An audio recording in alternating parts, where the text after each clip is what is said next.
This is the story of Prunus africana, a tree that grows only in the mountain areas of Africa. Also known as pygeum, or African stinkwood, the bark from this tree has become, over the past 40 years, a lucrative product on global markets. Prunus bark is used to treat prostate problems in men. As a result, over-harvesting of bark from wild prunus trees led to concerns about the future of the tree, and nowhere more so than in the Central African country of Cameroon.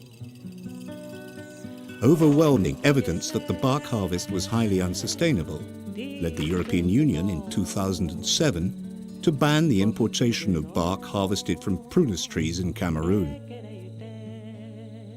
Then, in 2011, pressure from the private sector and from the Cameroon government led to the ban being lifted. It was replaced by quotas for bark harvesting in major producing regions and a management plan that was supposed to ensure sustainable exploitation of the tree.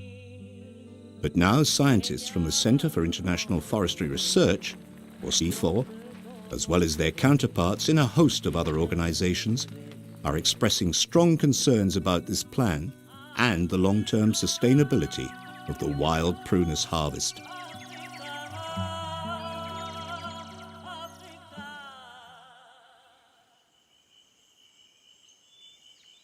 This is the village of Mapanja, high on the slopes of Mount Cameroon. At over 4 kilometers above sea level, this mountain in southwest Cameroon is one of the highest peaks in Africa.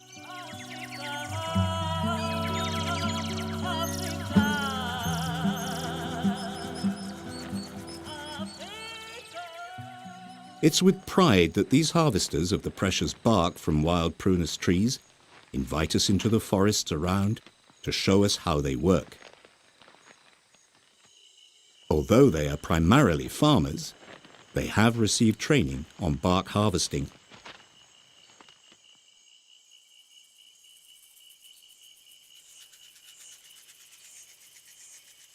Pius Ngombe Liwonjo is a harvester's supervisor and a member of the Mount Cameroon Prunus Union, or MOCAP.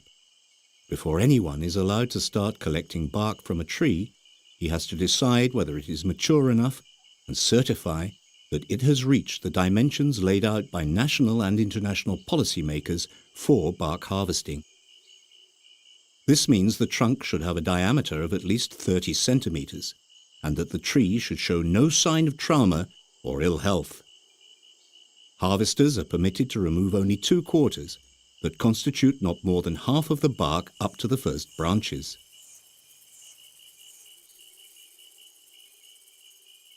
Trees with trunks measuring more than 50 centimeters are divided into 8 squares, 4 of which are removed. A strategy intended to prevent the tree from dying and to allow it to recover from the loss of its bark. And each tree that is designated ready for harvest is given a tag number and a GPS location so it can be traced. As a research assistant with the Limbe Botanic Gardens, in 1999 we carried out a research on prunus, and one of the major findings we had during this time was the poor harvesting method. The barks were stripped from the base right to the branches, and we found a lot of dead prunus trees in the field.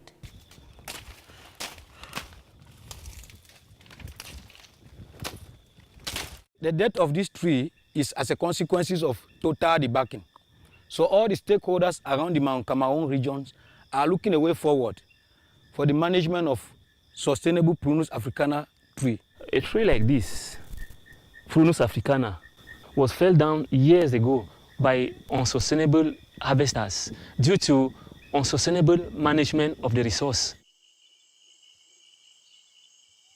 Felling the tree or killing it by stripping it of all its bark were not uncommon practices in much of the range of the species before the 2007 import ban by the European Union on bark from Cameroon's prunus trees.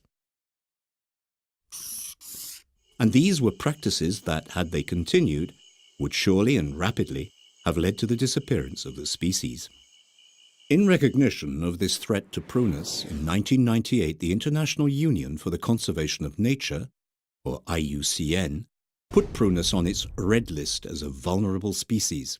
In 2006, CITES, or the Convention on International Trade in Endangered Species of Wild Fauna and Flora, listed its bark as a protected product and designated tree populations in much of Africa as needing urgent attention.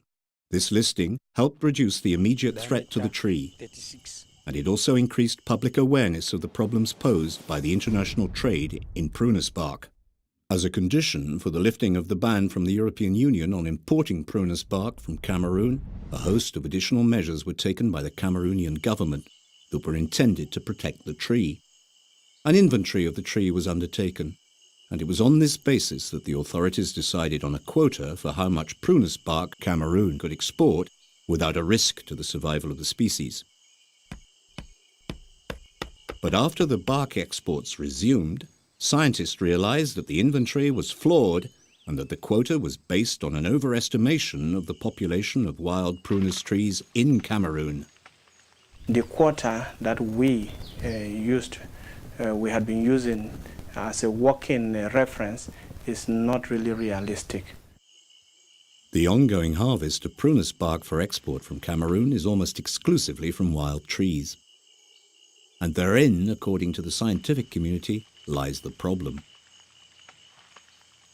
Scientific studies have shown that no matter what precautions are taken, no matter what techniques are used to harvest the bark, some trees never recover and eventually die.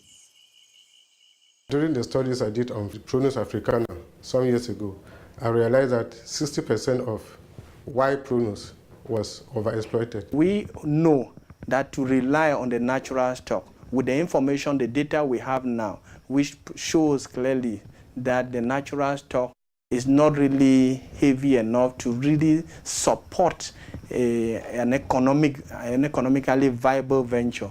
That is why we are thinking that the best bet is to see how they can support or promote on-farm domestication. As a conservator, I believe that domestication of trees is a bonus for conservation.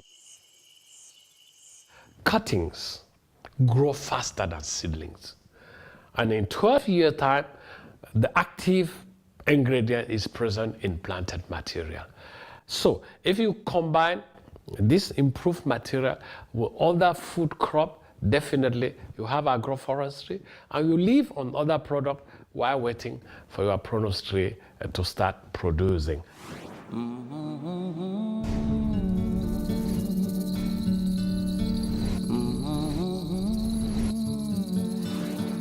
The decline of the population of wild Prunus is a threat to the magnificent landscape and the whole ecosystem of these mountain areas, which are its natural habitat. This tree is important not just for the medicines it produces for human needs. Its fruits are also a crucial food source for several bird species and rare primates, including monkeys such as Preuss's guenon.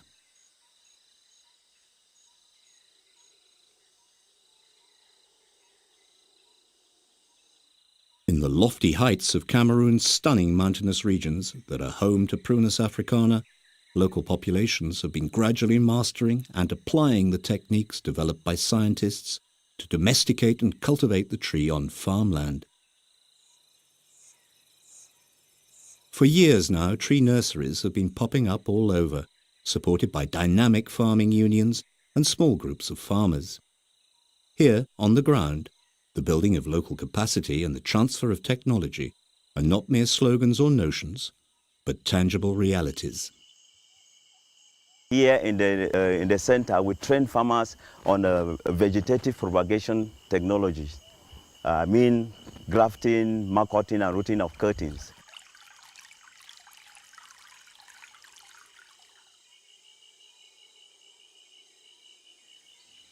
J. Peter seems a little lost and perplexed.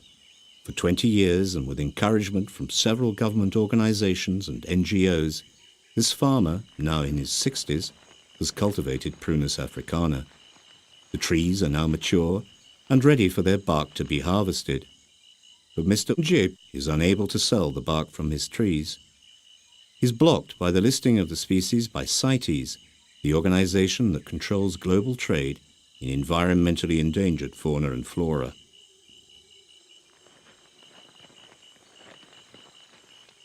community during the past 30 years were encouraged by both the government, by both CITES, local CITES authority in Cameroon, by the ministry in charge of forestry, by local NGO in charge of conservation, to plant prunus as a means to protect prunus in the wild.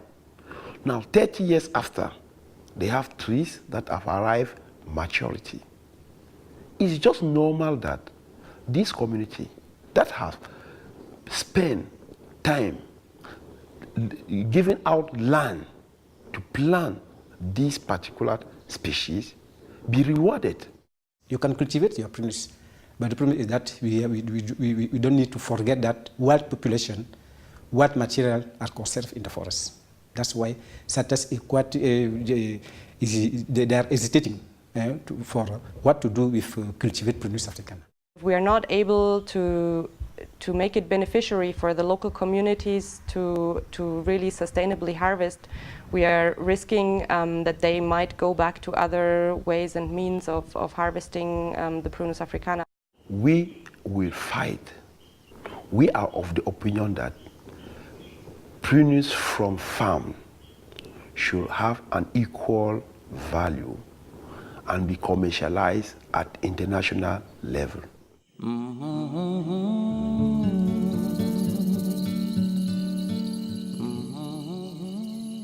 If prunus bark in Cameroon was sourced only from cultivated trees and by farmers who plant and nurture them, the producers would benefit from the added income and the higher price paid for bark in traceable supply chains from the farm to the global market. Windfall profits that currently end up in the hands of a tiny elite few that benefit from the bark harvest from wild prunus trees would instead be shared among thousands of prunus producers. And the invaluable trees would continue to flourish in wild stands and provide breeding stock for prunus trees that farmers cultivate on their land. A win-win-win situation for human health, the prunus tree, and the mountain landscapes of Cameroon.